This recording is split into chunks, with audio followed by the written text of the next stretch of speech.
Can sunscreen cause cancer? That's probably the most important question to ask this summer, and the answer may surprise you. If you ask any dermatologist, esthetician, or skincare expert, I think they all would agree that sunscreen is the most important product in your skincare arsenal. That's because the sun is the #1 culprit in rapid skin aging, as well as being attributed to the rise of skin cancer. But is that true? If sunscreen actually prevented skin cancer, wouldn't we have a much lower amount of melanoma? But the opposite is true, even within the population of those that use sunscreen on a daily basis. They never miss a day. Let's first understand sunscreens, and then we'll be able to distinguish whether they actually contribute to skin cancer or they prevent. And if you don't know me yet, my name is Nadia. I am a certified skincare expert. I've been in the field of beauty, specializing in sensitive skin for 28 years now, nearly 28 years. So I'm here to be your guide to better and healthier skin, the functional beauty way. And you might wonder, I never heard of this term, functional beauty. Well, you haven't, because I made it up. I am a huge fan of functional medicine, kind of treating the root cause rather than just slapping those band-aids on whatever issue that we have. And that's been something that's done also in the beauty industry. I am really tired of seeing all these clients of mine and many consumers out there and followers complain about sensitivity, hyperpigmentation, just the rise of skin issues. Just like we have the rise of diseases, we have the rise of skin issues and sensitivity, and that is because we're overloaded with toxic chemicals, with exfoliants, and adopting this aggressive approach that pushes for retinoids and lots of active ingredients. So with functional beauty, we go back to basics and what's truly important to healthy skin. It's about maintaining that lipid barrier, preventing aging in the first place, understanding what it is that causes us to age, and doing something about it rather than laying out in the sun, eating terribly, and then just thinking that like a really powerful chemical peel or even injections are going to fix the problem for you. Injections do not fix anything, they make things worse. But I tend to digress. Let's get back to sunscreen. Sunscreens are broadly categorized into two major categories. One is chemical sunscreen, which is in most sunscreens out there, especially when you go to drugstores. And then the second is mineral sunscreen, or it can be referred to as physical sunscreen. Chemical sunscreens can have ingredients such as oxybenzone, avobenzone, and octocrylene. These filters, rather than deflect the sun rays, they actually absorb it into them.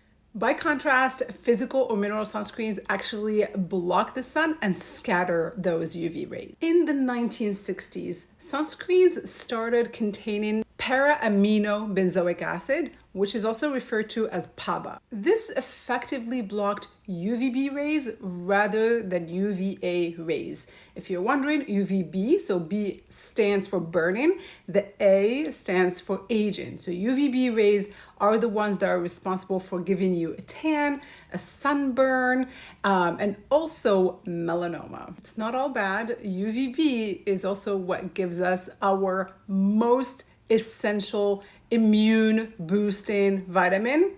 You guessed it, vitamin. So these types of sunscreens, while blocking our vitamin D synthesis and also preventing that burn, they allowed for UVA, which is the aging rays, the damaging rays to the skin and collagen.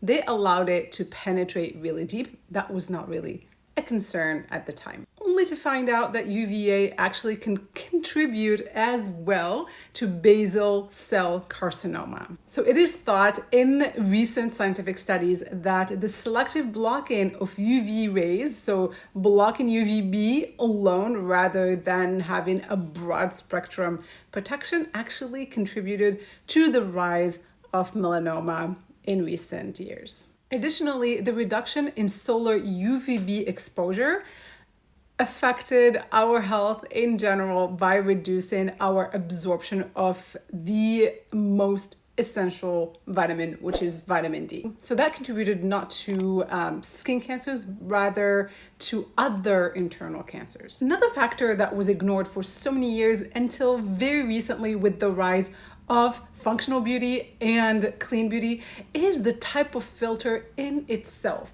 As I mentioned earlier, we have chemical filters as well as physical filters. Chemical ones are made of just that, chemicals, which not all chemicals are bad, but in this case, they are. I cannot deny the appeal of chemical sunscreens because a lot of them can be beautiful. That's how you get a great texture.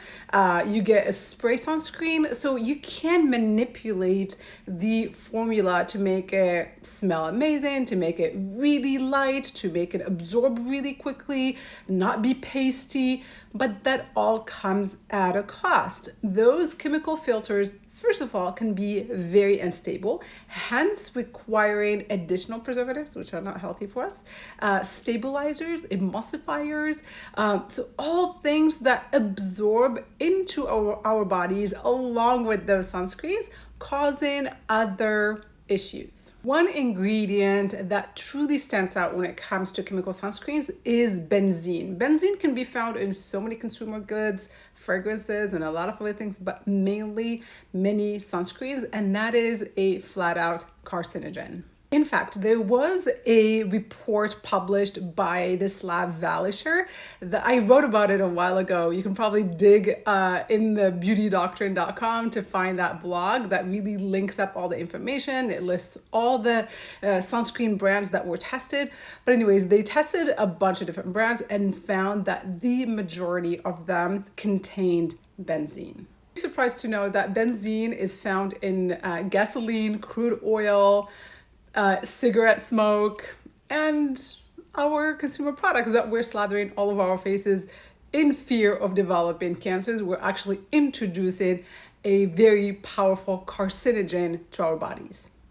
Benzene can significantly affect our health, contributing to certain blood cancers, including can be linked to irregular heartbeat, headaches, dizziness, and a lot of other issues. And the worst part is, benzene is not an ingredient that's typically listed on the INCI list, and that is the ingredient list that we all are learning now to scan. It's something that is found within certain formulations rather than an ingredient that is added. So that makes our jobs much more difficult in trying to scrutinize the different products that we're using and identify which ones have benzene. So really good rule of thumb is to avoid chemical sunscreens in the first place. They are inefficient, they degrade very quickly. I know, again, the appeal is there when it comes to beautiful textures, but the alternative is physical sunscreens, which are typically made of zinc or titanium, and I'll get to that. I'll get in depth about which one of those filters is better and how to pick a good sunscreen. But the reason most consumers avoided physical or mineral sunscreens in the first place was the fact that it is pasty and white, and it gives you that white cast. And yes, zinc by nature is a white substance. However, so much progress has been made in recent years, in the formulations of mineral sunscreens. I wear one every single day. I adore my sunscreens, and I tend to go for ones that are tinted, just to make sure there is not even a possibility of having a white cast. If I get tan, I always use one that's tinted, and that prevents me from having to apply foundation powder, all these things. So the one sunscreen can give me moisture protection and that really nice glow with the tint. Why not? Valisher's study of nearly 300 sunscreens found that 27% of them included or contained an unsafe amount of benzene. And a few brands you'd recognize: Neutrogena, La Roche-Posay, CVS brand, as well as Banana Boat. Now, let's talk about how to select a great sunscreen that potentially does not have benzene and all the other issues that we talked about. So remember when I said that mineral sunscreens actually sit on the surface of the skin, blocking the sun and scattering those UV rays? That is in itself one of the biggest benefits of mineral sunscreen. You want it to sit at the surface of the skin and do its job in protecting you rather than absorbing into your bloodstream and creating issues. The first benefit. The second benefit is that zinc is actually one of my absolute favorite ingredients. Years ago, I started using it for my sensitivity. I used to use it for acne, I used it for perioral dermatitis, and I just thought about that when I was applying a diaper rash cream on my baby at the time, who's now 21 years old. But at the time, I was always wondering, why does this zinc-based cream heal a rash super quick?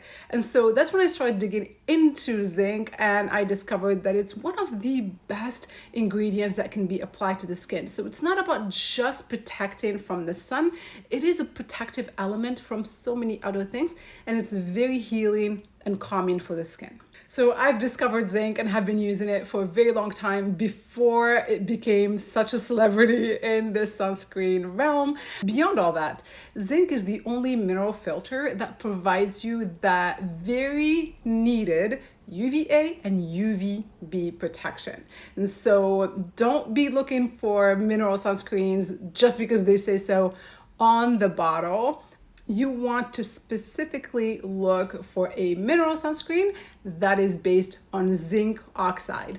If you see some titanium dioxide in there, that's probably okay, but zinc is really what's going to provide you that well-rounded, safer protection. Additionally, mineral sunscreens are generally more environmentally friendly, reef safe, and much easier biodegradable. I am not a fan of titanium dioxide as a filter for multiple reasons. The first one is the fact that it is limited on its protective capability, as it protects only from UVB, and we've already established that we want that broad spectrum from UVA and UVB. Secondly, it's been shown to potentially cause harm to our lungs when inhaled. And so in general, I don't like anything that we spray on the face, like hairsprays, facial sunscreen, all those things, because they tend to be, absorbed, inhaled into the lungs and deposited there, and that's not helpful in any way. So for those reasons, I tend to avoid titanium dioxide. But again, if you have a great formula that maybe has a little bit and it's not a spray formula, that couldn't hurt. But I would definitely look for zinc dioxide primarily. To make it even sweeter, look for one that's tinted. So an added mineral, which is iron oxide, is responsible for the tint, and that can help protect you from screens, from blue light. So we're in front of our phones, we're in front of our different screens every day. So that's an additional layer of protection. One last point left to address is vitamin D. So we've been conditioned, I guess, to fear the sun. So the sun is not our enemy. Our enemy is our practices and all the products that we apply on our bodies in fear of the sun. So I'll break that down. So we absolutely need our vitamin D for our health, for our immunity, to prevent certain cancers and so on and so forth. But we also want great skin that's wrinkle-free, that's not sunburned, that doesn't have hyperpigmentation, that does not have discoloration and hyperpigmentation. How do we get there? Well, we protect those areas where we see aging the most, which are the face and neck. And this is how I do this. I apply a really good amount of sunscreen, tinted sunscreen to my face. I apply non-tinted to the neck and décolletage. And then I leave the arms. Maybe if I'm wearing shorts, I let the sun absorb into other parts of the body. And I know what my burn-in point is. And what that means, I know if I sit in direct sunlight and protected for 20 minutes, I start getting red. So at the 20-minute mark, I'll either take a break from the sun or apply my sunscreen at that point. But there's always a period of time where I let that direct sunlight absorb into the body in the larger areas rather than the face and neck. And that's how it's a win-win. You're protecting the face from those wrinkles and signs of aging, but you're also getting that vitamin D synthesis. Just keep in mind that vitamin D synthesis takes time. So if you're in direct sunlight, you don't want to come back home and shower immediately. You're washing it off. So you have to allow a few hours for it to actually convert and absorb into the body. A few other very helpful points that can protect you this summer is building up your internal sunscreen. You can build up to 40% of your protection from the food you eat. Yes. And so anything that's really rich in lycopene and carotenoids can actually help provide you that natural sun protection. So load up on your tomatoes, especially when they are in a sauce form. They tend to be really high in lycopene. Antioxidants in general can also be very helpful in providing you that additional protection. And lastly, hydrated skin can protect itself far better from the sun than dry skin. So slather on those really nice, clean body lotions and body oils. And the one thing that I would ensure to avoid before sun exposure is any ingredients that contain citrus, which you would be surprised, as I've vetted hundreds and hundreds of ingredients. Most natural products tend to have citrus in them. And citrus is a big trigger for hyperpigmentation.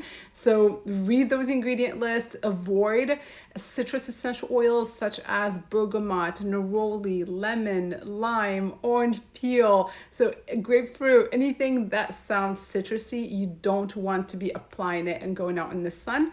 And believe it or not, even consuming citrus in direct sunlight. So if you're sitting by the pool, you really don't want to be drinking that orange juice or lemonade. You want to have those indoors because there are those interactions that can happen between your body and the sun. So stay safe this summer. Share this video with somebody that you care about. And until next time, be well, be safe, be beautiful. Take care.